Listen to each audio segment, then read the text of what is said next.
হযরত আয়েশা সিদ্দিকা রাদিয়াল্লাহু তাআলা আনহা থেকে বর্ণিত আহাব্বুশ শুহুরি ইলা রাসূলিল্লাহি সাল্লাল্লাহু আলাইহি ওয়াসাল্লাম আইয়াসুমা শাবান থুম্মা ইয়াসুম বিরমাদান।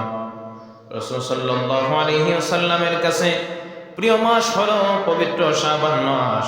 এই মাসে তিনি রোজা রাখতেন, অতঃপর রমজান মাসে পৌঁছে যাওয়ার জন্য জুড়ে বলেন সুবহানাল্লাহ। এই মাসে তিনি রোজা রেখে রেখে অভ্যস্ত হয়ে যেতেন। আমাদেরকে আল্লাহর হাবিব শিক্ষা দিয়েছেন, যদি তোমরা শাবান মাসে বেশি বেশি রোজা রেখে অভ্যস্ত হয়ে যাও, রমজানের রোজা তোমাদের জন্য সহজ হয়ে যাবে। রমজানের রোজা তোমাদের জন্য সহজ হয়ে যাবে। এই জন্য আল্লাহর হাবিব বলেছেন, আল্লাহুম্মা বারিক লানা ফি রজব ওয়া শাবান। আল্লাহ রাব্বুল আলামিনের কাছে ফরিয়াদ করো, আল্লাহ আমাকে শাবান মাস, আমাকে রজব মাসে বরকত দিন, রমজান পর্যন্ত পৌঁছায় দিন। রজব মাস হচ্ছে আল্লাহর মাস, শাবান মাস হচ্ছে নবীর মাস, আর রমজান মাস হচ্ছে উম্মতের মাস। এই শাবান মাসে কেন আল্লাহর হাবিব বেশি বেশি রোজা রাখতেন? একটা মাত্র কারণ রমজান মাস আসার আগে রমজানের প্রস্তুতি গ্রহণ করার জন্য, রমজানের সমস্ত নিয়ামত অর্জন করার জন্য আল্লাহর হাবিব আমাদেরকে সেই রোজা শিক্ষা দিয়েছেন। কারণ রমজান মাস আমাদের জন্য অত্যন্ত নিয়ামতের মাস।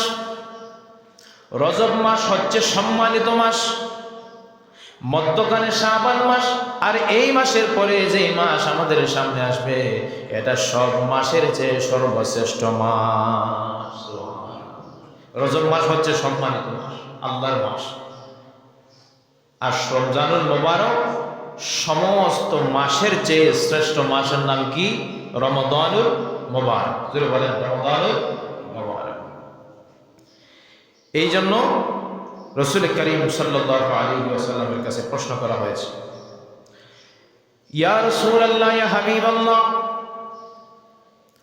কোন নফল ইবাদত, কোন নফল রোজা সবচেয়ে উত্তম? আল্লাহর হাবিবের কাছে যখন প্রশ্ন করা হলো, আল্লাহর হাবিব জবাবে বললেন, শাবান মাসের রোজা, নফল রোজা রব্বুল আলামিনের কাছে সবচেয়ে বেশি উত্তম। সুবহানাল্লাহ। শাবান মাসের রোজা আল্লাহ পাকের কাছে সবচেয়ে বেশি উত্তম। এই জন্য আমাদের মা বোনেরা শাবান মাস যখন আসে, অনেকে 10টা, অনেকে 15টা রোজা রাখে না? কথা বলেন, রাখে। মা বোনরা রাখে, আমরা রাখার দরকার নাই? কথা বলেন। আমরা পুরুষ মানুষ, আমরা কি রাখার দরকার নাই? অবশ্যই দরকার আছে। তারাও আল্লাহর বান্দি, আমরাও আল্লাহর বান্দা। তারাও ইবাদত করবে, আমরাও ইবাদত করব। মহিলারা রোজা রাখবে, আমরা রোজা রাখবো না, এটা তো হয় না।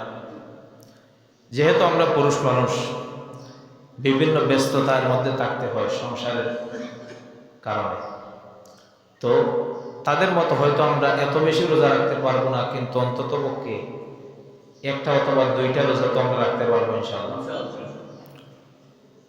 তাহলে পবিত্র শাবান মাসের 14 তারিখ দিবাগত রাত্রে পবিত্র লাইলাতুল বারাত, যেটাকে পবিত্র কোরআনে বলা হয়েছে লাইলাতুল মুবারাকা। সুবহানাল্লাহ।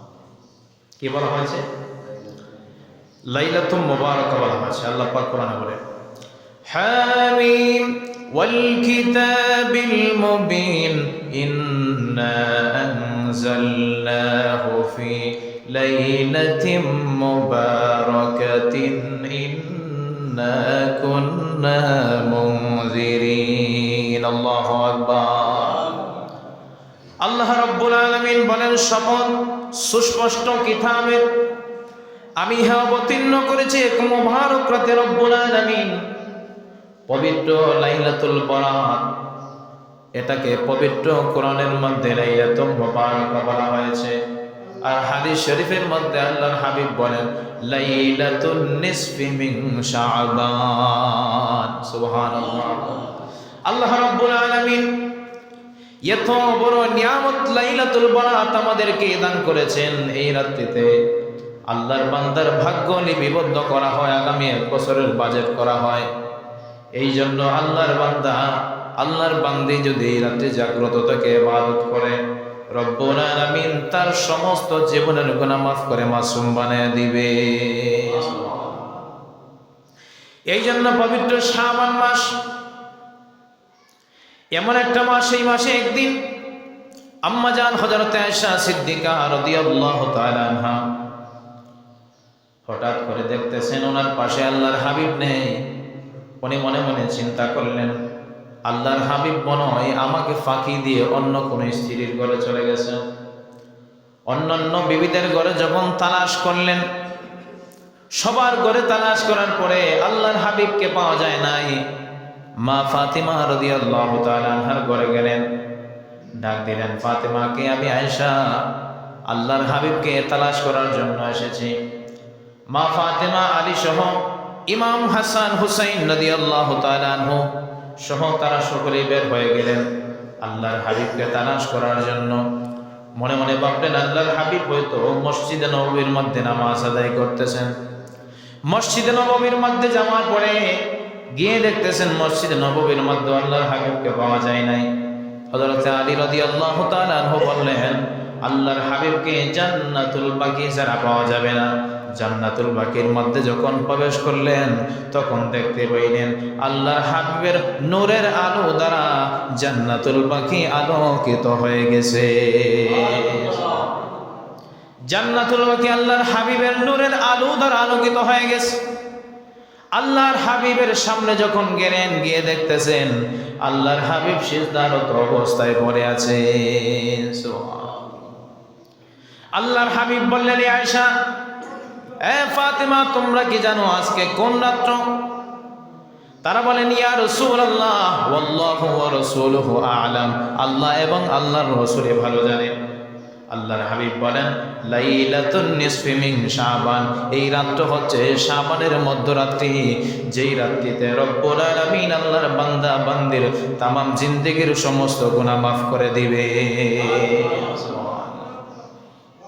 তোমরা আমার সঙ্গে সাজদায় পড়ে যাও, তোমরা আমি রাসূলের সঙ্গে সাজদায় পড়ে যাও, তোমরা আল্লাহর ইবাদতে মশগুল হয়ে যাও।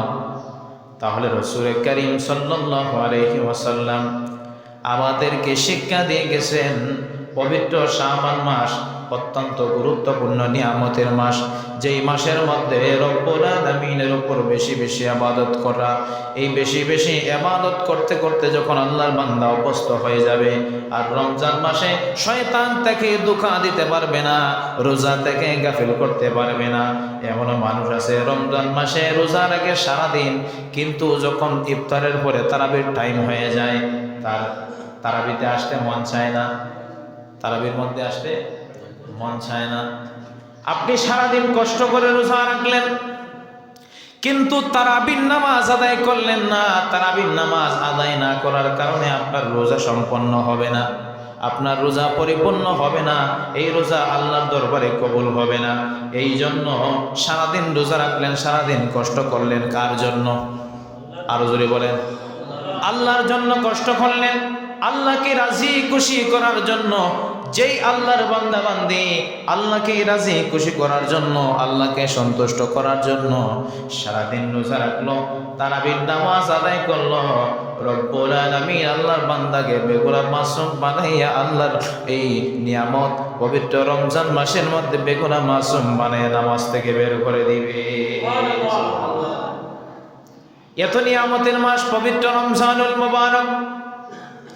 এই জন্য এই মাসের প্রস্তুতি নেওয়ার জন্য রব্বুল আলামিন আল্লাহর পেয়ারা মাহবুব সাল্লাল্লাহু আলাইহি ওয়াসাল্লাম আমাদেরকে শিক্ষা দিয়েছেন যেন আমরা পবিত্র শাবান মাসে বেশি বেশি করে আল্লাহর ইবাদত করি, বেশি বেশি করে যেন আমরা আল্লাহ সন্তুষ্টির জন্য রোজা আদায় করি। তাহলে আমরা পবিত্র শাবান মাসে চেষ্টা করব একটা অথবা দুইটা রোজা যেন আমরা রাখি, ইনশাআল্লাহ। বলেন সবাই, একটা অথবা দুইটা রোজা যেন আমরা রাখি। কারণ হাশরের ময়দানে আল্লাহর বান্দা কোন মানুষের 90টা নেকি থাকবে। কয়টা? 90টা নেকি থাকবে, অথবা কোন মানুষের 99টা নেকি থাকবে। একটা নেকির জন্য সে পার হতে পারবে না। সারা হাশরের ময়দান তন্ন তন্ন করে খুঁজবে একটা নেকির জন্য। পাগল পারা হয়ে যাবে। যখন তৃষ্ণার্ত হয়ে যাবে, কি হয়ে যাবে? দৌড়তে দৌড়তে যখন সে তৃষ্ণার্ত হয়ে যাবে, আর জানে মানতেছে না, কলিজা ছিঁড়ে যাচ্ছে, কলিজা ফেটে যাচ্ছে, আর সহ্য হচ্ছে না এই হাসরের ময়দানে দৌড়তে দৌড়তে, তখন দেখবেন তার সামনে একজন মানুষ পানি নিয়ে হাসছে, আমাকে পানি পান করাও, আমার একটা নেকি আছে, আমার 99টা নেকির প্রয়োজন। কয়টা? ওই পানির বিনিময়ে আপনার যে 99 নেকি ছিল এটাও আপনি দিয়ে দিলেন, তাহলে আপনার কাছে অবশিষ্ট আর নেকি রইল? কথা বলেন, কিছু না। এই জন্য আল্লাহ রাব্বুল আলামিন আমাদেরকে যে অফারগুলো দিয়েছেন, এগুলো আমাদেরকে এমনি এমনি দেন না। কারণ আমরা যে হাসরের ময়দানে বিভিন্ন ঘাটে আটকা পড়ে যাব সামান্য কিছু আমলের জন্য, এই আমলগুলার ঘাটতি পূরণ করার জন্য রব্বুল আলামিন আমাদেরকে এই সমস্ত নিয়ামত দান করেছেন, এই সমস্ত অফার দান করেছেন। সুবহানাল্লাহ। কারণ আপনি পবিত্র শাবান মাসে যদি একটা রোজা রাখেন, এমনও হতে পারে যখন আপনি একটি নেকির জন্য আল্লাহর দরবারে আটকা পড়ে যাবে, তখন সেই শাবান মাসের রোজা আপনার নাজাতের উসিলা হয়ে যাবে। সুবহানাল্লাহ। তখন এই পবিত্র লাইলাতুল বরাতের রাত্রির ইবাদত আপনার সেই হাসরের ময়দানে নাজাতের উসিলা হয়ে যাবে। সুবহানাল্লাহ। তো আপনি যদি অবহেলা না করে, হেলা না করে, আমি প্রথমেই বলেছি মানুষ এই মাসে অলস হয়ে যায়। আল্লাহ রসুলের জবান মোবারকের কথা মিথ্যা হতে পারে? কথা বলেন না। আল্লাহ রসুলের জবান মোবারকের কথা মিথ্যা হতে পারে না। সাহাবী প্রশ্ন করেছেন, ইয়া রাসূলুল্লাহ, এই মাসে আপনি কেন এত বেশি রোজা রাখেন? রসুল বলেন, মানুষ এই মাসে বেশি অলস থাকে, আর এই মাসে আল্লাহর কাছে তার সমস্ত আমল পেশ করা হয়। এই জন্য আমি আল্লাহর দরবারে আমাকে আল্লাহ পাক যেন রোজাদার হিসাবে দেখতে পান, এই জন্য এই মাসে আমি রসুল বেশি রোজা আদায় করি। সুবহানাল্লাহ।